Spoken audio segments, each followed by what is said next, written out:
Hi dears, welcome back. അപ്പോൾ ഇന്നൊരു അടിപൊളി റെസിപ്പിയാണ് കേട്ടോ ഷെയർ ചെയ്യുന്നത്. പ്രത്യേകിച്ച് കുട്ടികൾക്കൊക്കെ വളരെയധികം ഇഷ്ടപ്പെടുന്ന ഒരു ഐറ്റം കൂടിയാണ് കേട്ടോ. അപ്പോൾ സ്പൈറൽ പൊട്ടാറ്റോസാണ് ചെയ്യുന്നത്. അപ്പോൾ ഞാനിതൊരു സ്ക്വയർ ഷേപ്പിലാണ് കേട്ടോ ചെയ്തെടുക്കുന്നത്. അപ്പോൾ അതിനായിട്ട് ഞാൻ പൊട്ടാറ്റോ നന്നായിട്ട് തൊലിയൊക്കെ കളഞ്ഞ് കഴുകി എടുത്തിട്ടുണ്ട്. അത് ഇതിൻ്റെ സൈഡ് ഭാഗങ്ങളൊക്കെ കട്ട് ചെയ്തിട്ട് ഇതുപോലെ ഒരു ഷേപ്പാക്കി എടുക്കുന്നുണ്ട് കേട്ടോ.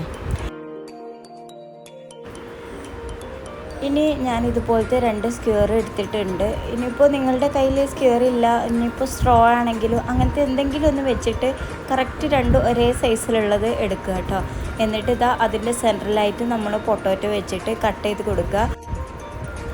കട്ട് ചെയ്ത് കൊടുക്കുമ്പോഴാണ് കേട്ടോ ശ്രദ്ധിക്കേണ്ടത്, ആദ്യം നമ്മൾ ചെരിച്ചിട്ടൊരു ഭാഗം കട്ട് ചെയ്യുക, എന്നിട്ട് തിരിച്ചിട്ടിട്ട് മറ്റേ ഭാഗം കൂടി കട്ട് ചെയ്ത് കൊടുക്കുക കേട്ടോ. അപ്പോൾ ഒരിക്കലും താഴത്തേക്ക് താഴത്തേക്കായാൽ അത് ലെയർ കട്ടായി പോകും. അപ്പോൾ നമുക്ക് കറക്റ്റായിട്ട് നമുക്ക് ഒരു സ്റ്റിക്കിൽ അങ്ങനെ സ്പൈറലാക്കി വെക്കാൻ പറ്റില്ല. അപ്പോൾ അതൊന്ന് ശ്രദ്ധിക്കട്ടെ. നമ്മൾ ചെയ്തതിന് ഓപ്പോസിറ്റ് സൈഡായിട്ട് ഇങ്ങനെ കട്ട് ചെയ്ത് കൊടുത്താൽ മതി. ഇതിപ്പോൾ വിട്ടു പോന്നിട്ടൊന്നുമില്ല. അപ്പോൾ 2 സൈഡും ഒന്ന് ശ്രദ്ധിച്ച് കട്ട് ചെയ്ത് കൊടുത്താൽ മതി കേട്ടോ. ഇനി ഒരു സ്ക്വയറിൽ ഇതൊന്ന് റെഡിയാക്കി വെക്കുക. ഈ ഒരു പൊട്ടാറ്റോസ് ഇപ്പോൾ മൊത്തത്തിൽ സ്ട്രീറ്റിലൊക്കെ നല്ല ക്ലിക്കായി കിടക്കുന്ന ഒരു ഐറ്റമാണ് കേട്ടോ. അപ്പോൾ അന്ന് മുതൽ ഇങ്ങനെ വിചാരിക്കും ഇതൊന്ന് ഉണ്ടാക്കി നോക്കണമെന്ന്. വളരെ സിമ്പിളാണ് ഇത് റെഡിയാക്കാനായിട്ട്. പക്ഷെ നമ്മൾ പുറത്തുനിന്ന് ഓരോന്ന് വാങ്ങിക്കുമ്പോൾ ഓരോന്നിനും നല്ല റേറ്റാണ് കേട്ടോ. അപ്പോൾ നമുക്ക് വീട്ടിൽ തന്നെ ചെയ്യാമെന്ന് വിചാരിച്ചിട്ട് അങ്ങനെ ഒന്ന് ട്രൈ ചെയ്ത് നോക്കിയതാണ്. അപ്പോൾ ആ സ്പൈറൽ ഞാൻ ട്രൈ ചെയ്ത് നോക്കിയിട്ട് അതിങ്ങനെ കട്ടായി പോരുകയാണ്. അപ്പോൾ ഞാൻ ഈ ഒരു രീതിയിൽ ചെയ്ത് നോക്കിയതാണ്. അപ്പോൾ ഇത് സക്സസ് ആയിട്ടോ. അപ്പോൾ എല്ലാ പൊട്ടാറ്റോസും ഇതുപോലെ ചെയ്തെടുത്തിട്ടുണ്ട്. ഇനിയിപ്പോൾ ഇതിലേക്ക് ഒരു മസാല തയ്യാറാക്കാം കേട്ടോ. അപ്പോൾ അതിനായിട്ട് കുറച്ച് ഉപ്പ് എടുത്തിട്ടുണ്ട്. പിന്നെ ഇതിലേക്ക് എരിവിന് വേണ്ടിയിട്ട് മുളക് പൊടി എടുത്തിട്ടുണ്ട്. അപ്പോൾ കുരുമുളക് പൊടി വേണമെങ്കിലും എടുക്കാം കേട്ടോ. പിന്നെ ഒരല്പം മഞ്ഞൾപ്പൊടി ഇട്ട് കൊടുക്കുന്നുണ്ട്. പിന്നെ ഇതിലേക്ക് കുറച്ച് ചിക്കൻ മസാല ചേർത്ത് കൊടുക്കുക. അപ്പോൾ ചിക്കൻ മസാലയ്ക്ക് പകരം നിങ്ങളുടെ കയ്യിൽ ചാറ്റ് മസാല ഉണ്ടെന്നുണ്ടെങ്കിൽ അത് ചേർത്ത് കൊടുക്കുക. ചാറ്റ് മസാല ചേർത്ത് കൊടുക്കുമ്പോൾ നല്ലൊരു ടേസ്റ്റാണ് കേട്ടോ. ഇനിയിപ്പോൾ ഇതിലേക്ക് കുറച്ച് കോൺഫ്ലവർ ചേർത്ത് കൊടുക്കുന്നുണ്ട്. എന്നിട്ട് കുറച്ച് വിനാഗിരിയും കൂടെ ചേർത്തിട്ട് നന്നായിട്ട് തന്നെ മിക്സ് ആക്കുക. അപ്പോൾ ഈ വിനാഗിരിക്ക് പകരം ലെമണിൻ്റെ ജ്യൂസ് വേണമെങ്കിൽ യൂസ് ചെയ്യുക, അല്ലാന്നുണ്ടെങ്കിൽ തൈര് ഉണ്ടെങ്കിൽ അത് യൂസ് ചെയ്യുക കേട്ടോ. അപ്പോൾ ഇതെല്ലാം കൂടി നന്നായിട്ട് തന്നെ മിക്സ് ആക്കിയിട്ട് നമുക്ക് നേരത്തെ റെഡിയാക്കി വെച്ചിട്ടുള്ള പൊട്ടാറ്റോയിൽ നന്നായിട്ട് തന്നെ ഒന്ന് സ്പ്രെഡ് ചെയ്ത് കൊടുക്കുക.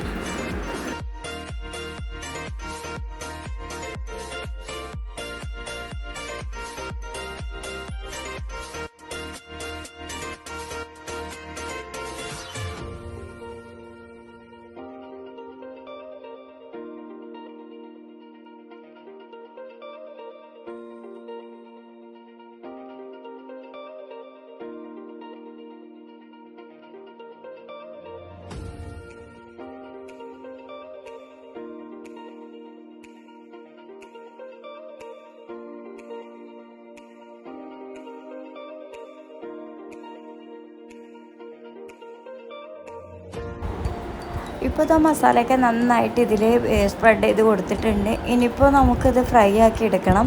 അപ്പോൾ അതിനായിട്ട് ഓയിൽ നന്നായിട്ട് തന്നെ ഒന്ന് ചൂടാക്കി എടുത്തിട്ടുണ്ട്. എന്നിട്ട് ഇതിലേക്ക് ഓരോന്നും ഇട്ട് അങ്ങനെ ഫ്രൈ ചെയ്തെടുക്കുകയാണ് കേട്ടോ.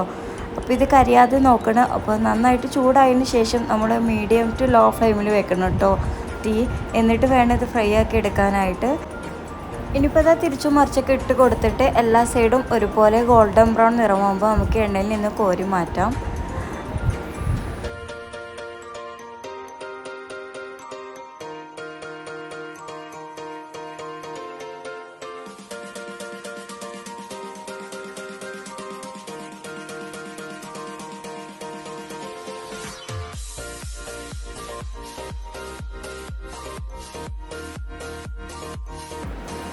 അങ്ങനത്തെ എല്ലാ പൊട്ടാറ്റോസും ഇവിടെ ഫ്രൈ ആക്കി എടുത്തിട്ടുണ്ട്. ഇത് ഇങ്ങനെ തന്നെ കഴിക്കുക, അല്ലാന്നുണ്ടെങ്കിൽ ഇതുപോലെ സോസും മയോണൈസൊക്കെ ചേർത്തിട്ട് അങ്ങനെയും കഴിക്കുക കേട്ടോ. എങ്ങനെ കഴിച്ചാലും ഇത് നല്ല ടേസ്റ്റാണ്. അപ്പോൾ തീർച്ചയായിട്ടും നിങ്ങളെല്ലാവരും ഈ റെസിപ്പി ഒന്ന് ട്രൈ ചെയ്ത് നോക്കുക, ഫീഡ്ബാക്ക് അറിയിക്കുക. അപ്പോൾ വീഡിയോ ഇഷ്ടമായി ലൈക്ക് ചെയ്യുക, ഷെയർ ചെയ്യുക, നിങ്ങളുടെ അഭിപ്രായങ്ങളൊക്കെ താഴെ കമൻറ്റ് ചെയ്യുക. അതുപോലെ തന്നെ സബ്സ്ക്രൈബ് ചെയ്യാതെ കാണുന്നവരുണ്ടെങ്കിൽ ഒന്ന് സബ്സ്ക്രൈബ് ചെയ്ത് സപ്പോർട്ട് ചെയ്യണേ.